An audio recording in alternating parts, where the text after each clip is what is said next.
हैं, वहाँ गिलहरियां भी उड़ सकती हैं। एक जगह खाना खाओ और दूसरी जगह उड़कर पहुँच जाओ। ऊपर नीचे चढ़ने उतरने के बजाय ऐसा करना जिंदगी आसान बना देता है। बाजुओं और टांगों को फैलाकर ये पेड़ों में से पाल लगाकर उड़ जाती हैं।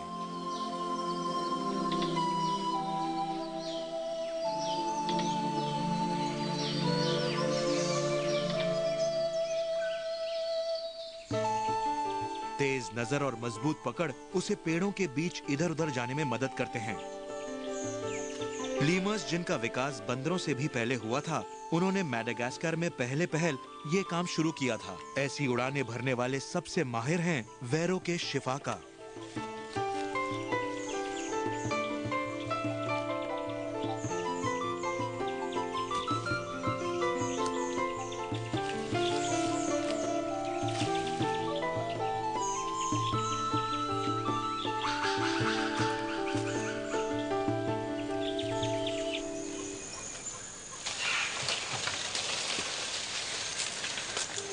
नई दुनिया में 5 भुजाएं 4 से बेहतर होती हैं।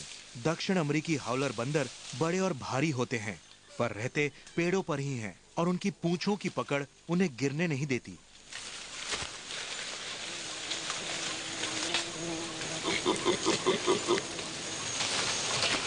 लेकिन कलाबाजी का इनाम जाता है दक्षिण पूर्व एशियाई के गिबन्स के नाम।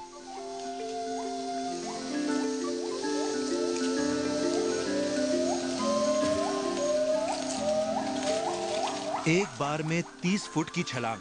गिबन्स पेड़ों की छतरियों के ट्रपीज बादशाह हैं।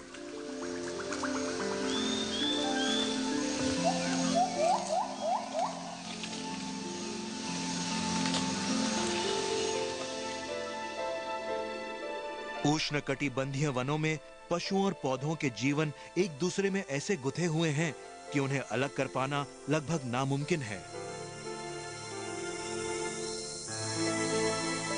शायद खाने वाले पशु और उसके आहार पौधे के बीच एक बुनियादी रिश्ता है, लेकिन जाहिर है कि इस रिश्ते में भी धोखा हो सकता है।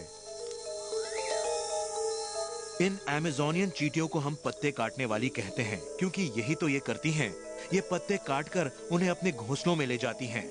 वो इस काम में बहुत होशियार हैं। ये हर रोज एक पेड़ को नंगा कर सकती हैं। पर घर ले जाकर ये पत्तों का करती क्या है? पत्ते तो निरे सेल्यूलोस होते हैं, जिन्हें चींटियां हजम नहीं कर सकती। जो कुछ ये कर रही हैं, वो इससे कहीं ज्यादा पेचीदा है। ये असल में जैविक माली हैं। ये पत्तों को ढककर इनकी खाद बना रही हैं, उस खाद में पाचक फफूंद उगाने के लिए। इनका बिल 20 फुट घेरे और 18 फुट गहराई का होता है, और इस तरह के 1000 कक्षों में इतनी फफूंद उगाई जा सकती है जो सभी मजदूरों और सुंडियों के लिए काफी हो जाए। और तो और इन चींटियों ने इस फफूंद को ऐसा सुधार लिया है कि वो और कहीं नहीं होती सिवा पत्ते काटने वालों की बस्तियों के। इन्होंने इसे पाला है, संभाला है। एक बौने मार्मोसेट को एक चलता हुआ पत्ता अजीब लगे, पर पेड़ में इसकी दिलचस्पी जरा गहरी है, उतनी ही गहरी जितना गहरा ये अपने छेनी जैसे दांतों से खोद सके। और इस सुराख के अंत में है पेड़ का रस।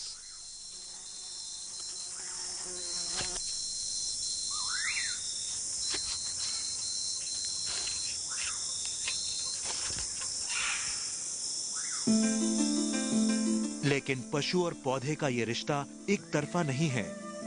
पशु सिर्फ पौधे का शिकारी नहीं करते, बल्कि कुछ पौधे तो पशुओं को रिझाने की हर कोशिश करते हैं। मकरंद भरे फूल पैदा करने में पौधे की कितनी ऊर्जा खर्च होती है, और फिर उस पर बैठने वाली तितली को उसका पराग वाहक बनना पड़ता है। पर तितलियों को धोखेबाजों से खबरदार रहना चाहिए। यह है एक शानदार ऑर्किड जो पराग ले जाने के एवज में तितली को खाना पेश कर रहा है।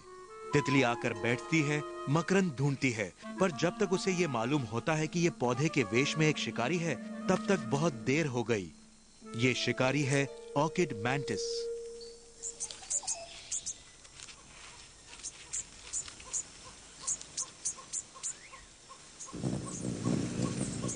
दक्षिण अमेरिकी पक्षियों में सबसे छोटा ये मधुमक्खी के नाप का पक्षी 160 प्रकार की हमिंग बर्ड्स में से एक है, जो वर्षा वनों के फलों से आहार पाती है। मकरंद उस पक्षी को शक्ति देता है जिसके पंख 1 सेकंड में 60 बार फड़फड़ाते हैं और जिसका दिल 1 मिनट में 1000 से ज्यादा बार धड़कता है। तो हैरानी की बात नहीं कि इन पक्षियों को दिन में हर 10-15 मिनट बाद खाना चाहिए। रोज ये 2000 फूलों पर जाते हैं। अगर हमिंग बर्ड के पास सही उपकरण नहीं है तो ये फूल एक अच्छी खासी चुनौती साबित होगा। इन दोनों की जोड़ी जंगल के स्वर्ग में बनी है। पराग ले जाओ, बदले में मकरंद पाओ, जिस तक पहुंचने की उम्मीद बहुत कम पक्षी कर सकते हैं। न्यू गिनी की ये फूलों की चमगादड़ें सिर्फ रात को ही उड़ती हैं, इसलिए ये फूल रात में ही खिलता है। चमगादड़ को पीने को मकरंद मिल जाता है और वो वहां से पराग उठा लाती है, फिर इसे उस फूल पर मल देती है जिस पर इसके बाद जाती है और वहां से वो उस फूल का पराग ले आती है। परागण के बाद बीज पैदा होते हैं और पौधे की अगली समस्या होती है उन्हें जंगल में फैलाना। इसके लिए पशुओं के पेट ठीक रहते हैं और इन्हें उन पेटों तक पहुंचाने के लिए फल रूपी डिबिया में बंद कर दिया जाता है और ये इंतजाम हाउलर बंदरों के लिए बिल्कुल सही रहता है। जंगल के बाजार में हर तरह के फलों के लिए हर तरह के ग्राहक होते हैं। ऊंचा उड़ने वालों को चमकदार रंग आकर्षित करते हैं जिन्हें ऊर्जा भरी शक्कर की जरूरत होती है।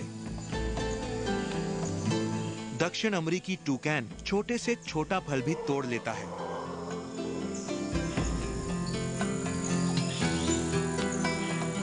ये चाल इंडोनेशिया के एक असंबद्ध पक्षी ने भी सीख ली है।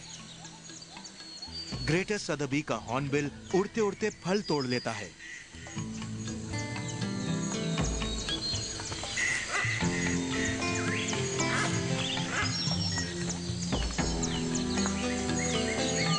मंडराने के लिए ज्यादा बड़े पक्षी का ये अक्लमंदी भरा तरीका है।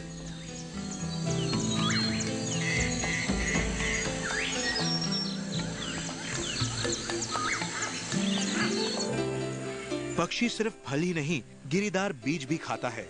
इन लाल मकाउस की चोंच इन्हें फोड़ देने के लिए ही बनी है। पक्षी के लिए ये ठीक है, गिरी पोषक होती हैं, लेकिन पौधों के लिए ये ठीक नहीं है। गिरीदार फल उनके बीज हैं, उन्हें खाकर निकाल देना चाहिए, फोड़ना नहीं चाहिए। इसलिए कुछ पौधे उनमें जहर मिला देते हैं और फिर जब मकाउस के पेट में दर्द होता है तो वो जंगल के दवाखाने में जाते हैं। इस मिट्टी में केओलिन है और वो अपनी चोंच से इसे खाने लायक कुतरते हैं।